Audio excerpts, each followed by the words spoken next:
नमस्कार दोस्तों, मैं हीनू कमलेश और आप देख रहे हैं KSR फैक्ट्स।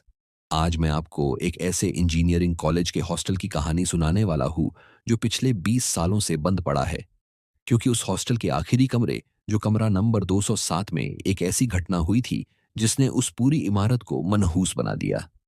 दोस्तों, उस हॉस्टल के बारे में कहते हैं, हर साल 10 जून की रात को कमरा नंबर 207 अपने आप खुल जाता है और जो भी इसे खोलने की कोशिश करे वह कभी पहले जैसा नहीं रहता।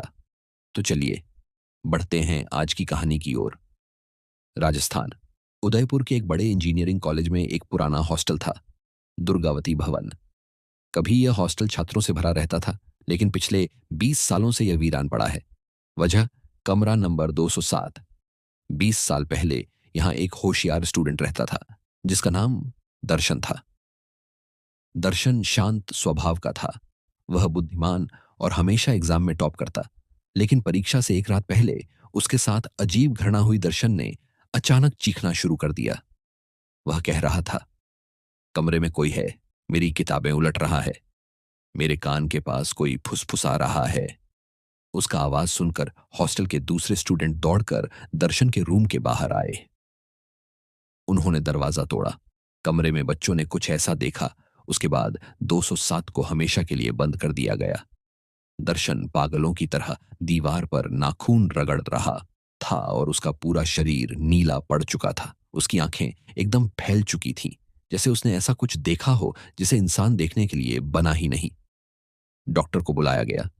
डॉक्टर आए, लेकिन दर्शन बस एक ही बात दोहरा रहा था, वह 10 जून को वापस आएगा सबके लिए। और उसी रात उसने दम तोड़ दिया। दोस्तों, इस घटना को 20 साल बीत गए कॉलेज में। तब से एक रिवाज बन गया था, हॉस्टल को बंद रखा जाता, लेकिन 10 जून को सबकी निगाहें उस पर टिकी होती थीं। इस साल कॉलेज में आए नए लड़के अभिषेक, रवि और हेमंत, उन्होंने जब हॉस्टल की कहानी सुनी तो उन्होंने इसे मजाक समझा। अभिषेक बोला, एक कमरा खुद कैसे खुल सकता है, चले देखते हैं आज। रात के 11:50 तीनों टॉर्च लेकर पुराने हॉस्टल की तरफ निकल पड़े। हॉस्टल की दीवारें टूटी हुई, कोनों में मकड़ी के जाले और हवा बहुत ठंडी लग रही थी, जैसे इमारत खुद किसी का इंतजार कर रही हो। जैसे ही वे दूसरे फ्लोर पर पहुंचे, धड़ाम! कमरा नंबर 207 का दरवाजा अपने आप खुल गया। तीनों वहीं जम गए। अभिषेक ने हिम्मत करके टॉर्च कमरे अंदर डाली।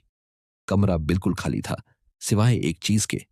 पुरानी धूल से भरी दर्शन की नोटबुक ठीक जमीन के बीचों बीच रखी हुई थी। हेमंत बोला, ये यहां कैसे आई? ये तो पुलिस केस में रखी गई थी। अभिषेक ने नोटबुक उठाई। पहला पेज खुला और उस पर बड़े अक्षरों में लिखा था, 10 जून मैं वापस आऊंगा। अचानक कमरे की लाइट अपने आप जल उठी। कमरा नंबर 207 के अंदर किताबें उड़ने लगीं, टेबल खुद अपने आप हिलने लगी और दीवारों पर नाखूनों से खींचे गए ताजा निशान उभरने लगे। रवि डर से चिल्लाया, यहां से निकलो, अभी के अभी। लेकिन दरवाजा खुद बंद हो गया। एक ठंडी हवा कमरे के अंदर घूमने लगी। अभिषेक की टॉर्च बंद हो गई और तभी पीछे से किसी की धीमी टूटी फूटी आवाज आई, क्यों आए हो? ये कमरा सिर्फ एक के लिए है। तीनों पलटे। कमरे के कोने में एक दुबली पतली परछाई खड़ी थी। वह धीरे धीरे रोशनी में आई। वह परछाई कोई और नहीं, दर्शन था। उसकी आंखें नीली और सूजी हुई थीं, उसका चेहरा फटा हुआ था और गले पर पुराने निशान थे। वह धीरे धीरे आगे बढ़ा और बोला, तुम लोग भी पढ़ाई करते हो ना, मेरे साथ पढ़ो, हमेशा के लिए। रवि बेहोश हो गया। हेमंत दीवार से टकराकर गिर पड़ा और अभिषेक सुन्न खड़ा रहा। दर्शन उसके बिल्कुल पास आया और फुसफुसाकर बोला, हर 10 जून मुझे एक साथी चाहिए। जैसे ही दर्शन ने अभिषेक का कंधा छुआ, 207 की सारी लाइट्स फट गईं। धड़ाम! अगली सुबह सुरक्षा गार्डों को पुराने हॉस्टल का दरवाजा खुला मिला। अंदर 207 का कमरा खाली था, बस दर्शन की नोटबुक वहीं पड़ी थी। रवि और हेमंत बेहोश मिले, लेकिन अभिषेक कहीं नहीं मिला और हॉस्टल की दीवार पर किसी ने ताजा लिखा था, अगला 10 जून इंतजार रहेगा।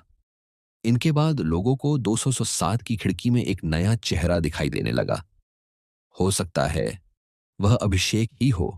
अगर आपको यह डरावनी कहानी पसंद आई हो तो लाइक, शेयर और सब्सक्राइब करना ना भूलें। मैं कमलेश KSR फैक्ट्स में फिर मिलूंगा एक और सच्ची डरावनी कहानी के साथ।